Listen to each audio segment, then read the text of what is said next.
नमस्कार, स्वागत है आपका मुनाफे की मंडी में। आज सबसे बड़ी खबर मॉनसून को लेकर है। Skymet private weather agency Skymet का पहला पूर्वानुमान मॉनसून सीजन के लिए जारी हो गया है। 1 जून से 30 सितंबर का मॉनसून सीजन होता है। उस सीजन के दौरान स्काईमेट का मानना है कि सामान्य से कम बारिश होगी और स्काईमेट का कहना है कि 40% सामान्य से कम बारिश की संभावना है। जून सितंबर के दौरान 94% बारिश की संभावना जताई गई है, जबकि सामान्य बारिश 96 से 104% के बीच होती है। 4% के एरर के साथ 96% से 104% बारिश सामान्य मानी जाती है, लेकिन स्काईमेट को लगता है कि जून से सितंबर के दौरान 94% बारिश हो सकती है। तो ये एक अहम खबर है, एग्री मार्केट को लेकर काफी अहम खबर है। अनुज जी, सबसे पहले आपसे क्या लग रहा है, कितनी बड़ी चिंता है? ऑलरेडी एग्री मार्केट में जिस तरह की तेजी हम देख रहे हैं, रबी के बाद अब खरीफ फसलों को लेकर फिर से चिंता बढ़ी है। क्या एग्री कमोडिटी में वापस से तेजी आएगी इस खबर के बाद?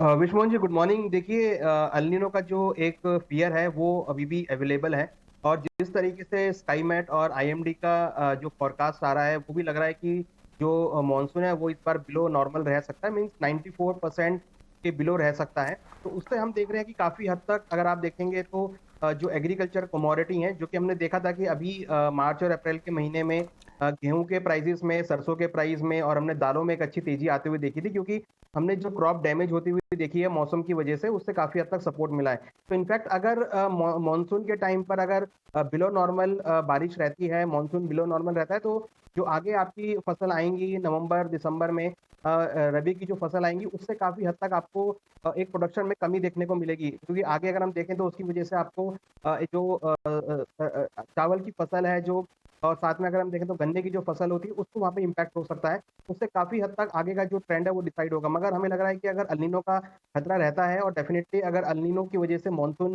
बिलो नॉर्मल रहता है, तो उसमें एग्रीकल्चर कमोडिटी में आपको तेजी लौटती हुई दिखाई देगी। चलिए, लेकिन एक और एग्री कमोडिटी की हम बात कर रहे थे, तो जीरे की बात कर रहे थे, क्योंकि जीरा लगातार नया रिकॉर्ड बनाता जा रहा है। जीरे में जबरदस्त तेजी का माहौल है। आज जीरा का मई का वायदा एनसीडीएक्स पर 39,750 रुपए के ऊपर चला गया, 6% के ऊपरी सर्किट पर ट्रेड कर रहा है। अप्रैल का वायदा भी 39,400 के आसपास ट्रेड कर रहा है, यहां पर भी 6% का ऊपरी सर्किट देखने को मिल रहा है। हाजिर बाजार में भी राजस्थान और गुजरात में भाव 40,000 के ऊपर जा चुके हैं। रविंद्र जी, क्या लग रहा है मसाले को लेकर, खास करके जीरे में जिस तरह की तेजी दिख रही है, क्या ये तेजी आगे और बढ़ने वाली है?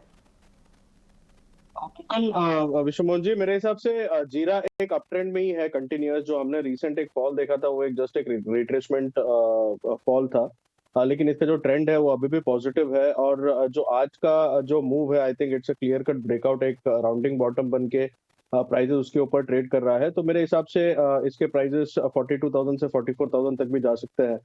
तो अगर इसमें कोई भी अगर अगर डिप्स आता है, मुझे मुश्किल लग रहा है डिप्स आना, क्योंकि it is already given a break away gap. तो मेरे हिसाब से 38,000 का भी इसमें सपोर्ट बन जाएगा, 38,000 से 37,000 का। अगर वहां तक अगर डिप आता है तो it's a very good buying opportunity, जो कि थोड़ा सा मुश्किल लग रहा है मुझे अभी। और पॉसिबिलिटी है कि एक बार ये 42,000 से 44,000 तक जा सकता है प्राइजेस पे। 2,000 से 44,000 तक भी जीरा जा सकता है, और 48,000 का नियर टर्म का सपोर्ट लग रहा है रविंद्र जी को। हमारे साथ मितेश पटेल साहब है, एमआर एग्रो इंडस्ट्रीज के ओनर हैं। सर, स्वागत है आपका ईटी नाउ स्वदेश पर। मितेश भाई, क्या लग रहा है जीरे में जिस तरह की तेजी दिख रही है? आप ऊंझा के कारोबारी भी है, वहां खबर आ रही कि 40,000 के ऊपर चला गया है। राजस्थान की मंडी में भी भाव 41,000 तक जा चुका है। क्या हो रहा है? ग्राउंड की रिपोर्ट क्या कह रही है जीरे को लेकर सर, और क्या खबर है? सर, जीरे की सभी जो आखिरी से एक महीने पहले फिश की मीटिंग के बाद में सभी फॉरेन बायर और लोकल बायर को ऐसी उम्मीद थी कि मार्केट थोड़ा नीचे जाएगा, दबेगा, सबको माल मिलेगा। पर जो राजस्थान में आखिरी 4-5 बार वेदर डिस्टर्बेंस की वजह से जो ईल्ड की प्रॉब्लम आई है, उसकी वजह से जो ईल्ड आनी चाहिए थी उसमें 30 to 35% ईल्ड में प्रॉब्लम हुई है। और जो माल पका है उसमें भी 40% माल डिसकलर हो गया है। तो देशावर इंडिया लोकल की पाइपलाइन पूरी खाली थी, वो भी अभी जीरे में एक अच्छी बाइंग बनी हुई है। उसके साथ में चाइना, बांग्लादेश, पाकिस्तान, बांग्लादेश ने सबसे पहले बाइंग किया रमजान की लिए। रमजान में बांग्लादेश ने कम से कम 250 से 250 कंटेनर की बाइंग किया। उसके बाद में चाइना ने आखिरी के 4 दिनों से कम 200 कंटेनर की बाइंग की है इंडिया में से।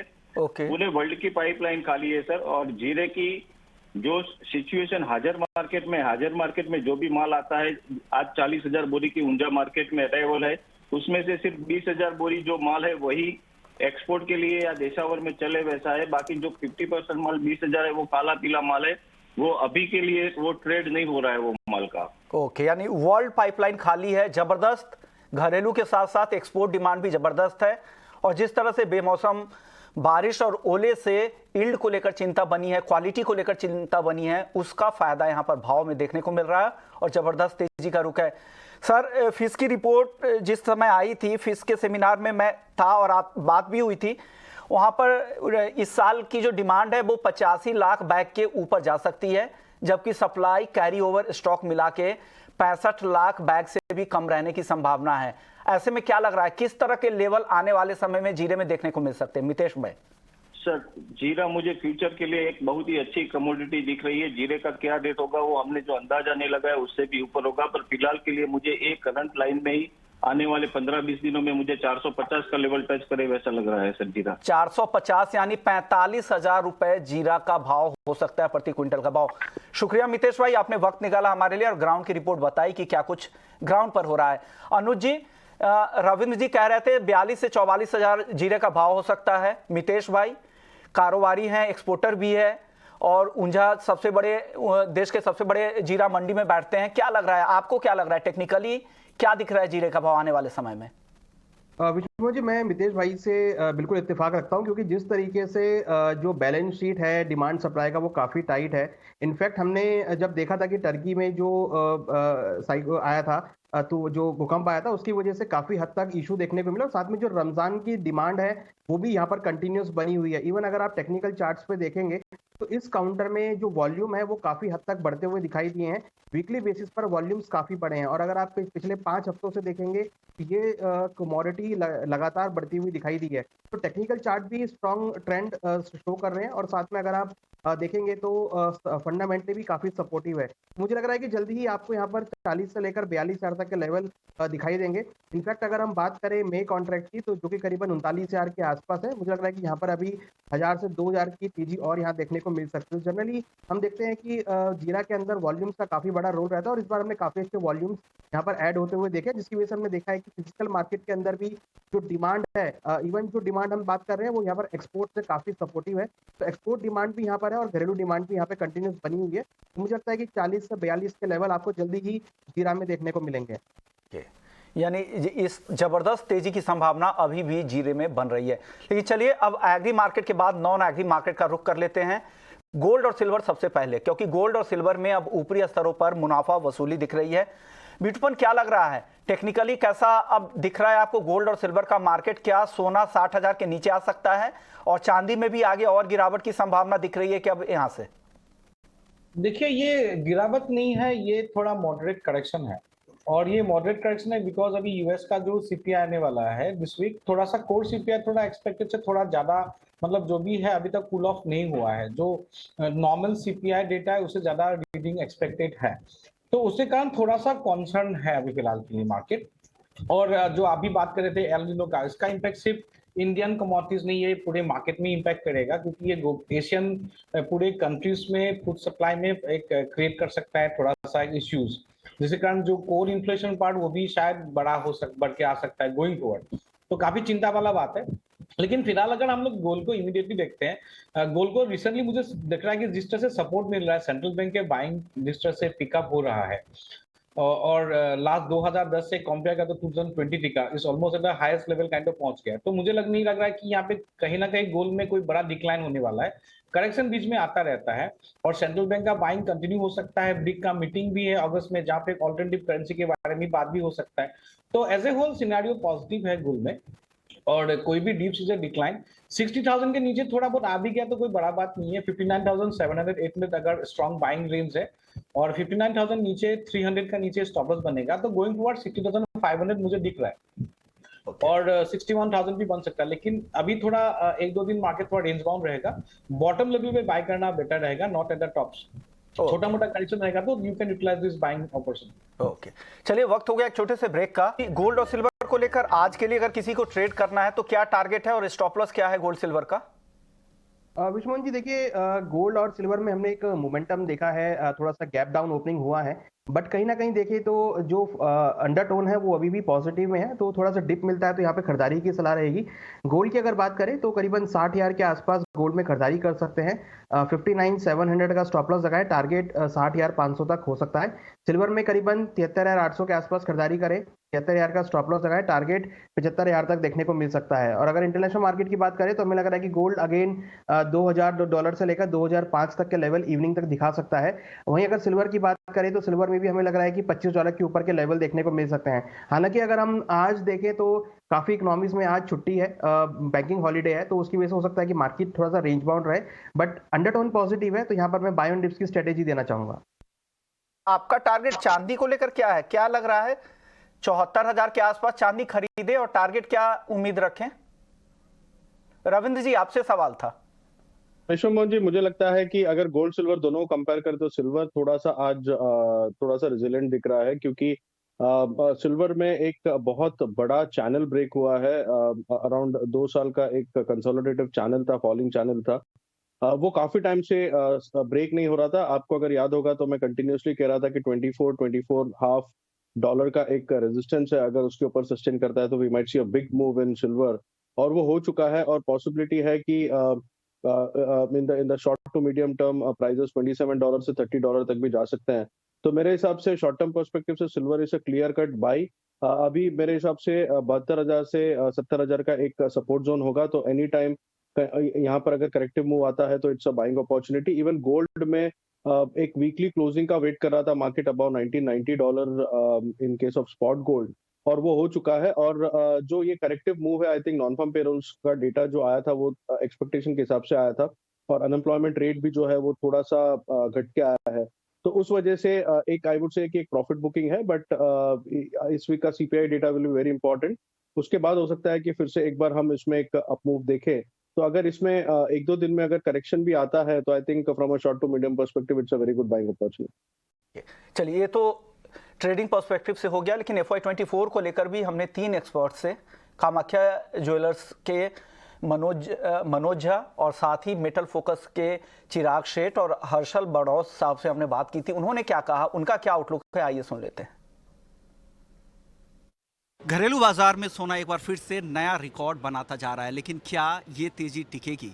जिस तरह के प्रीमियम इस मौजूदा भाव में दिख रहे हैं, क्या जब ये प्रीमियम कम होगा, घटेगा, तो भाव क्या होंगे? हालांकि इंटरनेशनल मार्केट को लेकर भी जितने भी बड़े एजेंसीज हैं या बड़े ब्रोकरेज हाउसेस हैं, उनको भी लगता है कि 2024 तक कॉमेक्स पर भी सोना नया रिकॉर्ड बना सकता है। लेकिन मौजूदा माहौल में किस तरह की चाल आगे रहेगी? हमारे साथ 3 मेहमान हैं। हमारे साथ कामाख्या ज्वेल्स के MD मनोज झा हैं, मेटल फोकस से हमारे साथ चिराग शेठ है, और साथ ही हर्षल बरोत जो मेटल फोकस के कंसल्टेंट है। आप दोनों मेहमानों का और साथ ही मनोज जी आपका बहुत बहुत शुक्रिया, आपने वक्त दिया हमें। सबसे पहले गोल्ड की बात कर लेते हैं। गोल्ड जिस तरह से डोमेस्टिक मार्केट में लगातार नया हाई बनाता जा रहा है, क्या लग रहा है किस तरह की चाल आगे रहेगी? अभी अक्षय तृतीया है, पूरा साल बचा है 2023 का, जिस तरह की अनसर्टेनिटी मार्केट में है, आपको लग रहा है कि ये तेज़ी आगे और बढ़ेगी? अगर बढ़ेगी तो ये तेज़ी कहाँ तक 2023 में जाने वाली है? घरेलू बाजार की बात करते हैं। देखिए, मैं आपके चैनल पे पहले भी आके बोल चुका हूँ कि गोल्ड में मुझे कोई बहुत ज़्यादा तेज़ी नहीं दिखती है, लेकिन अभी आज का सीन अगर आप पूछेंगे तो जितने भी रीज़न हैं वो गोल्ड को सपोर्ट करने के ही रीज़न्स हैं। लेकिन मुझे कहीं ना कहीं लगता है कि ये सब जितने रीज़न्स है गोल्ड को एक प्रीमियम दे के रखे हैं, वो कहीं ना कहीं $200-250 का मेरे को प्रीमियम दिखता है। पिछले टाइम भी जब $2,050 गोल्ड था, तब भी मैंने बोला था कि कम से कम $250 का प्रीमियम है, और उसके बाद आपने देखा कि गोल्ड $200-250 नीचे आ गया। आज भी मुझे लगता है कि ये प्रीमियम है। डेफिनेटली अभी जो न्यूज़ें चल रही हैं, जो डेटाज आ रहे हैं, उस हिसाब से कहीं $50-100 की और तेज़ी आ सकती है।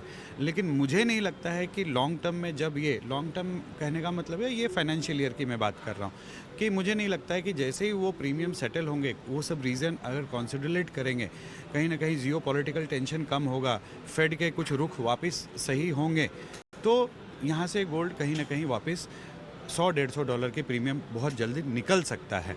नहीं तो फिलहाल अगर जिस न्यूज़ है उस हिसाब से आप एटलीस्ट $50 प्लस और पकड़ सकते हैं यहाँ से। ओके, यानी गोल्ड का जो करंट भाव है उसमें जो प्रीमियम है वो किस किस चीज़ों का प्रीमियम है? एक तो रूस यूक्रेन वॉर की वजह से, साथ ही लोकल करेंसी है जो रुपया जिस तरह से कमज़ोर हुआ है उस वजह से भी गोल्ड यहाँ पे घरेलू बाजार में ज़्यादा महंगा हो गया है। साथ ही बैंकिंग क्राइसिस और तमाम तरह की अनसर्टेनिटी जो फिलहाल है, ग्लोबल ग्रोथ को लेकर चिंता है, इस वजह से सोना ज़्यादा महंगा यहाँ पर दिख रहा है। लेकिन आने वाला समय, आप डेटा क्रंचिंग में मास्टर हैं, चिराग क्या लग रहा है, किस तरह की चाल आपको दिख रही है? फंडामेंटली क्या आउटलुक है सोने को लेकर? देखिए, फंडामेंटली अभी फ़िलहाल जो चल रहा है वो है कि क्योंकि एक हफ्ते में या एक महीने में इतने सारे मल्टीपल न्यूज़ आ गए, बैंकिंग क्राइसिस को लेके, जियोपॉलिटिकल टेंशन को लेके, या इवन इंटरेस्ट रेट का जो चाल है आगे जाके क्या होगी उसको लेके इतने सारे न्यूज़ आ रहे हैं। तो मार्केट ज़रूर एक ऐसे सिचुएशन में जहाँ पे बहुत ही सेंसिटिव सिचुएशन, तो शायद अभी भी और थोड़ा एक महीना ये चाल ऐसी वॉलेटिलिटी बरकरार रह सकती है। जैसे डस्ट सेटल होगा, मार्केट फिर वापस असेस करेगी, वे शायद फेड इंटरेस्ट रेट बढ़ाएंगे, कट करेंगे, उसके बाद हमें एक नई चाल देखने को मिलेगी। हमारा मानना है कि शायद फेड इतना अग्रेसिवली कट नहीं करेंगे क्योंकि अभी भी इन्फ्लेशन को लेके कंसर्न है। आपने देखा सऊदी अरेबिया ने ऑयल कट्स अनाउंस कर दिए, ऑयल में बड़ी चाल आ गई, तो इन्फ्लेशन अभी भी कंसर्न है। हमें नहीं लगता है फेड शायद इस साल इंटरेस्ट रेट कट करेंगे। इसकी वजह से हमारा मानना है कि शायद और $50-60 भाव ऊपर जाए, उसके बाद नीचे आपको स्लोली भाव में करेक्शन देखने को मिल सकता है। ओके, हर्षल, आप दोनों एक दूसरे को कॉम्प्लीमेंट करते हैं, डेटा में मास्टर हैं आप लोग। क्या लग रहा है, जिस तरह की बाइंग, रिकॉर्ड बाइंग सेंट्रल बैंकों की तरफ से लास्ट ईयर दिखी, इस बार भी जो फरवरी तक के जो डेटा दिख रहे हैं वो भी काफ़ी स्ट्रॉन्ग रोबस्ट डेटा दिख रहे हैं सेंट्रल बैंकों की तरफ से। क्या ये ट्रेंड अगर बरकरार रहा, सेंट्रल बैंकों की बाइंग इसी तरह रही, तो आपको लगता है कि फिर से नया हाई कॉमेक्स पर भी बनेगा? घरेलू बाजार में तो बन ही रहा है। ये देखिए, central bank buying basically last year भी हमने रिकॉर्ड देखी थी, तो हमको लगता है कि इस साल भी इन अ वे एलिवेटेड होगी बाइंग, बट रिकॉर्ड शायद लास्ट ईयर का नहीं ब्रेक करेगी। और एक बात बहुत ज़रूरी है जानना कि सेंट्रल बैंक बाइंग हमेशा एक फ्लोर प्रोवाइड करती है प्राइस को, वो प्राइस को पर से ऊपर पुश नहीं करती है। तो कहीं ना कहीं जो एक स्ट्रक्चरल सपोर्ट है कि बहुत सारी बैंक्स डाइवर्सिफाई करी है अपने एसेट्स को, दुनिया भर में हमने ट्रेंड देखी है, इंडिया में, टर्की में, चाइना में, सब जगह पे रिजर्व डाइवर्सिफिकेशन हो रही है। तो डेफिनेटली एक नीचे के लेवल में जो है ना, कि मैं ये बोल सकता हूँ कि इसकी वजह से शायद ये हो सकता है कि गोल्ड शायद $1500 या $1600 के नीचे ज़्यादा सस्टेन नहीं कर। यानी सोने चांदी को लेकर आपने आउटलुक सुना, लेकिन अब नॉन एग्री मार्केट में क्रूड और मेटल की फटाफट से कॉल ले लेते हैं। बिटूपन, कच्चे तेल को लेकर क्या टारगेट है आज के लिए? छोटा जवाब दीजिएगा, वक्त कम है आज।